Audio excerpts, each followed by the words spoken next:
সমস্যার সমাধানে কখনো কখনো যুদ্ধই একমাত্র পথ মনে করছেন ডোনাল্ড ট্রাম্প। ব্রিটিশ হাই কমিশনারের সঙ্গে বৈঠকে রাজনৈতিক পরিস্থিতি নিয়ে আলোচনা করলেন মির্জা ফখরুল। গণ অধিকার পরিষদকে 10টি আসনের প্রস্তাব দিয়েছিল আওয়ামী লীগ, মন্তব্য করেছেন ফারুক হাসান। দুই উপদেষ্টার গাড়িবহর আটকে ছাত্র দলের বিক্ষোভ, এক নেতাকে শোকজ। বিএনপি থেকে মনোনয়ন পেতে হলে লাগবে 3টি গুরুত্বপূর্ণ যোগ্যতা। এতক্ষণ শুনছিলেন সংবাদ শিরোনাম, এবারে বিস্তারিত।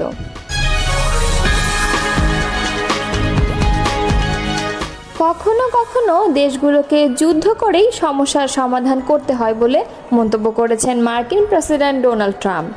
ইরান ও ইসরায়েলের চলমান উত্তেজনার পরিপ্রেক্ষিতে এমন মন্তব্য করেন তিনি। খবর বিবিসির। প্রেসিডেন্ট ট্রাম্প বলেন, তিনি আশা করেন ইসরায়েল ও ইরান একসময় একটি সমঝোতায় পৌঁছাবে, তবে কখনো কখনো দেশগুলোর মধ্যে আগে যুদ্ধ বাধেই এবং যুদ্ধ করেই সমস্যার সমাধান করতে হয়। G7 সম্মেলনে যোগ দিতে কানাডার উদ্দেশ্যে রওনা হওয়ার আগে সাংবাদিকদের সঙ্গে কথা বলার সময় ট্রাম্প জানান, যুক্তরাষ্ট্র ইসরায়েলের পাশে আছে এবং থাকবে। তবে তিনি ইসরায়েলকে ইরানের ওপর হামলা বন্ধ করতে বলেছেন কিনা তা স্পষ্ট করেননি। রোববার নিজস্ব সোশ্যাল মিডিয়া প্ল্যাটফর্ম ট্রুথ সোশ্যালে দেওয়া এক পোস্টেও ট্রাম্প একই রকম মন্তব্য করেন। তিনি লেখেন, ইরান ও ইসরায়েলকে একটি সমঝোতায় আসতেই হবে এবং তারা আসবেই। এদিকে মার্কিন প্রেসিডেন্ট ডোনাল্ড ট্রাম্প ইরানের সর্বোচ্চ নেতা আয়াতুল্লাহ আলী খামেনিকে হত্যার একটি পরিকল্পনায় সায় দেননি বলে জানিয়েছে মার্কিন গণমাধ্যম সিবিএস।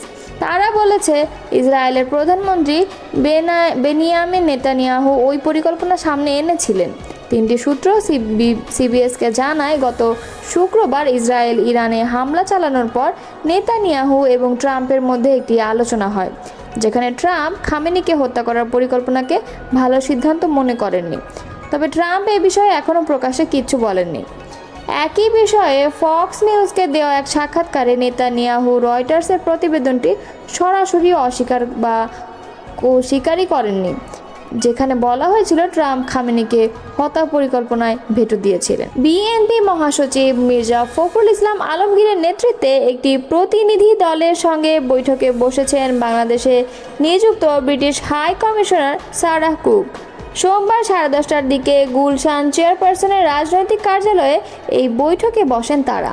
বিএনপির প্রতিদিন দলে উপস্থিতি আছে বিএনপি স্থায়ী কমিটি ও চেয়ারপারসন ফরেন অ্যাফেয়ার্স অ্যাডভাইজারি কমিটির সদস্য ডক্টর আব্দুল মঈন খান, বিএনপির সাংগঠনিক সম্পাদক ও চেয়ারপারসন পররাষ্ট্র নীতি বিষয়ক বিশেষ সহযোগী উপদেষ্টা কমিটি সদস্য শামা ওবায়েদ। বিএনপির মিডিয়া সেলের অন্যতম সদস্য সাইরুল কবির খান জানান, বিএনপির মহাসচিবের সঙ্গে সাক্ষাৎ করতে এসেছেন ঢাকাস্থ বাংলাদেশে নিযুক্ত British high commissioner Sarah Cook. Awami League আমাদের 2024 সালের নির্বাচনে 10টি আসন এবং প্রতিটি আসনে 3 কোটি করে টাকা অফার করেছিল বলে মন্তব্য করেছেন গণ অধিকার পরিষদের সিনিয়র সহসভাপতি ও মুখপাত্র ফারুক হাসান। রোববার বিকেলে ঠাকুরগাঁওয়ে হবিপুরের মুন্নাটলি বাজারে 15 লাখ টাকা ব্যয়ে একটি মসজিদ উদ্বোধনকালে কথা বলেন তিনি। ফারুক হাসান আরও বলেন, বিগত 40 বছর ধরে ঠাকুরগাঁও 2 আসনে দৃশ্যমান উন্নয়ন হয়নি। 100 টাকা বরাদ্দ হলে 90 টাকা মেরে খেত নেতারা। আমার নির্বাচনী এলাকার প্রত্যেকটি ইউনিয়নে 50টি টিউবওয়েল ও 50টি অজুখানা স্থাপনের কাজ এরই মধ্যে শুরু করেছি। তিনি বলেন, আমি নির্বাচিত হলে 5 বছরের মধ্যে একটিও কাঁচা রাস্তা থাকবে না। আমি যা বলি তা করি। আমাদের ঠাকুরগাঁওয়ে বলা হতো আরেকটি বগুড়া। উন্নয়ন বৈষম্যের শিকার আমাদের এই জেলা। বিএনপি জামায়াতের রাস্তা বলে এখানে অনেক রাস্তার কাজ করা হয়নি। গণ অধিকার পরিষদের এই নেতা বলেন, আমরা প্রতিহিংসার রাজনীতি করতে চাই না। আমরা মিলেমিশে সবাইকে নিয়ে এলাকার উন্নয়নে কাজ করব। মফস্বল থেকে এখন জাতীয় রাজনীতি করছি। আপনাদের দোয়া ও ভালোবাসা থাকলে আগামীতে আপনাদের প্রতিনিধি হিসেবে জাতীয় সংসদে কথা বলবো। তিনি আরও বলেন, কোনো এলাকার মসজিদে যদি টিউবওয়েল ও অজুখানা না থাকে তাহলে আমাকে জানাবেন। জনগণের কল্যাণে আমাদের সামাজিক ও মানবিক কাজ চলমান থাকবে। এ সময় অন্যদের মধ্যে উপস্থিত ছিলেন গণ অধিকার পরিষদের ঠাকুরগাঁও জেলার সাংগঠনিক সম্পাদক মিজানুর রহমান নীল, ঠাকুরগাঁও জেলা যুব অধিকার পরিষদের সাধারণ সম্পাদক সিরাজুল ইসলাম, জেলা ছাত্র অধিকার পরিষদের সভাপতি হযরত জায়েদ, হরিপুর উপজেলার গণ অধিকার পরিষদের সভাপতি মোজাক্কেরুল ইসলাম। সিলেটের জাফলংয়ে অন্তর্বর্তী সরকারের 2 উপদেষ্টার গাড়ি বহর আটকে বিক্ষোভে নেতৃত্ব দেওয়ার ঘটনা পূর্ব জাফলং ইউনিয়ন ছাত্র দলের সভাপতি আজির উদ্দিনকে কারণ দর্শানোর নোটিশ দেওয়া হয়েছে। রোববার রাত 7:45টার দিকে জেলা ছাত্র দলের সাধারণ সম্পাদক দেলোয়ার হোসেন বিষয়টি নিশ্চিত করেছেন। এর আগে সন্ধ্যায় ছাত্র দলের দপ্তর সম্পাদক ও মোহাম্মদ জাহাঙ্গীর আলম সই করা এক চিঠিতে আজিরকে কারণ দর্শাতে বলা হয়। এদিন সকালে জাফলংয়ে বিক্ষোভে নেতৃত্ব দেওয়ার উপজেলা যুবদলের যুগ্ম আহ্বায়ক জাহিদ খানকে সংগঠন থেকে বহিষ্কার করা হয়।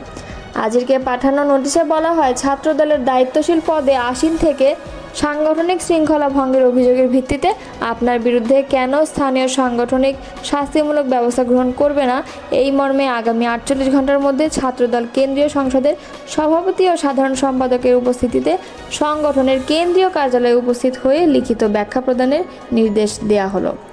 ছাত্রদলের কেন্দ্রীয় কমিটির সভাপতি রাকিবুল ইসলাম রাকিব ও সাধারণ সম্পাদক নাসির উদ্দিন নাসির এ নির্দেশনা দিয়েছেন বলে কারণ দর্শানোর নোটিশে উল্লেখ করা হয়েছে। গত শনিবার সকালে জাফলং এলাকা পরিদর্শনে যান পরিবেশ, বন ও জলবায়ু পরিবর্তন বিষয়ক উপদেষ্টা সৈয়দা রিজওয়ানা হাসান এবং বিদ্যুৎ, জ্বালানি ও খনিজ সম্পদ বিষয়ক উপদেষ্টা মোহাম্মদ ফাউজুল করিম খান। ফেরার পথে গোয়াইনঘাটের বল্লাঘাট এলাকায় তাদের গাড়ি বহর আটকে দেন বালু পাথর ব্যবসায়ী ও শ্রমিকেরা। তারা বন্ধ থাকা জাফলং সহ সিলেটের পাথর কোয়ারিগুলো চালুর দাবিতে স্লোগান দেন।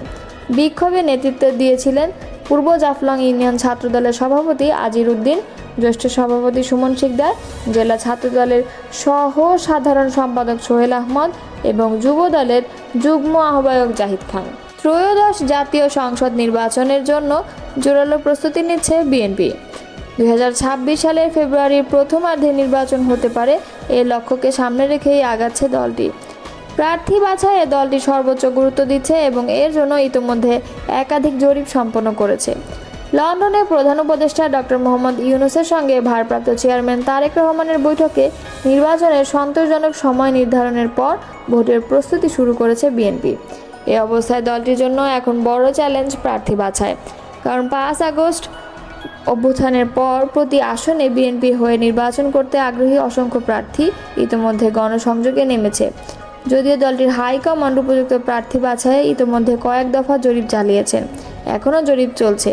সূত্র বলছে, মনোনয়নের ক্ষেত্রে 2001, 2008 এবং 2018 সালের নির্বাচনে অংশ নেওয়া প্রার্থীদের বর্তমান অবস্থাও পর্যালোচনা করা হবে। যাকে মনোনয়ন দিলে সাধারণ ভোটাররা খুশি হবে এমন প্রার্থীর হাতেই নির্বাচনী টিকিট দেবে বিএনপি। তবে এক্ষেত্রে মৌলিক নীতি অনুসরণ করা হবে। এজন্য প্রার্থী মনোনয়ন দেওয়ার ক্ষেত্রে নীতি হিসেবে 3টি যোগ্যতাকে অন্যতম মানদণ্ড হিসেবে সেট করা হয়েছে। এগুলো হলো গণতন্ত্র পুনরুদ্ধারের লড়াই সংগ্রামে দেশ ও দলের যে প্রার্থী সবচেয়ে বেশি ত্যাগ স্বীকার করেছেন, দ্বিতীয়ত যিনি সততার পরীক্ষায় উত্তীর্ণ এবং এলাকার জনগণের কাছে একজন ভালো মানুষ হিসেবে পরিচিত, তৃতীয়ত ভোটের রাজনীতিতে যিনি তার নির্বাচনী এলাকায় বেশি জনপ্রিয়। দলটির দায়িত্বশীল একাধিক সূত্র যুগান্তরকে এমন মানদণ্ডের কথা নিশ্চিত করেছে। সূত্র মতে, মনোনয়ন দেওয়ার ক্ষেত্রে তরুণ প্রার্থীরা অগ্রাধিকার পেতে পারে। আবার দলের বৃহত্তর স্বার্থের কথা বিবেচনা করে নবীন প্রবীণের চমৎকার সমন্বয় ঘটিয়ে প্রার্থী তালিকা চূড়ান্ত করা হবে, এমনটাই জানিয়েছেন। অবশ্য নির্বাচন কমিশনের তফসিল ঘোষণার পর থেকেই নির্বাচন কেন্দ্রিক সব কার্যক্রম আনুষ্ঠানিকভাবে শুরু হবে। তফসিল ঘোষণার পর দলীয়ভাবে মনোনয়নপত্র বিক্রি ও জমা দেওয়ার কার্যক্রম শুরু হবে। সম্ভাব্য প্রার্থীদের সাক্ষাৎকারের পর একক প্রার্থী চূড়ান্ত করবে বিএনপির পার্লামেন্টারি বোর্ড।